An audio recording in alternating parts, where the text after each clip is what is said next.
Let's look at the stats. So we did the sharing last time, which was just after 4 initial workshops, and then a week we created a kind of really informal sharing with food and debate, where people shared poetry and we heard audio stories, and it was just us kind of exploring what we might make and how we could share. And after that process we sat down with everyone, because we really want this project to be as co-created as it can be, and we said, what do you want to make? And everyone wanted to make a play, so we were like, and we were all prepared to do anything.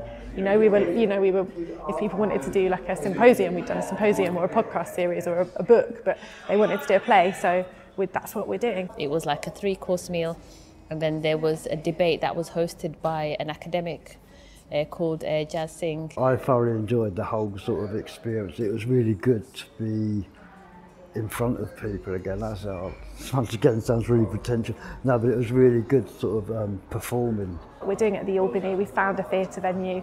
We're going to create this as a show. We're thinking about kind of a way we can bring the audience in. Maybe there's some tea at the start or something. So I think it's a lot more ambitious. It's brought in more people on the production team to sort of work with music and writing, and I mean, it feels to me like it's going to be a much more sort of like I don't know, more of a powerful show with more elements of music and more the story, like more of a story developed out of it, I think. We're singing together and learning ways to use our bodies with confidence and to own it, basically. I think what's changed the most is the confidence people have got in each other, like, as a group, the confidence that people have got in each other, and the amount of trust. And I was actually saying last week, this seems like a really safe space for people, that everybody sort of is prepared to open up and engage and indulge people.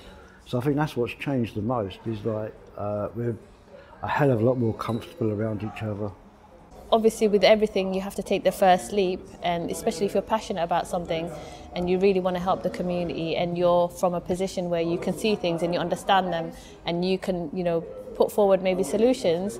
And especially me having different perspectives because of my background and my experiences, it's something you just have to do it. Like you can't you can't let like your fear or shyness or whatever get in the way, because it's a big responsibility that would make a big difference. In some ways, the show and the campaign is a starting point. Like, we're hoping there's going to be a long legacy for this project, where those questions are keep asking for, and we're going to find ways to keep working with the cast. And but hopefully the show will be like an important way of bringing people together to kind of spark that conversation and spark that action, and then we'll go from there. It's really organic, and it's sort of like, it's just beyond the seedling now, and it's just like sort of starting to shoot. It's just above the sort of turf. So yeah, once again, I'm really looking forward to it, because it's really something to look forward to, all of us. And it's a thing that we're learning together, because it's like entirely new. It's something that we're all learning together. So no one's any better off than anybody else, which is really good. We're all learning, and we're all, there's some really beautiful things blossoming here. I said, hey, you, do you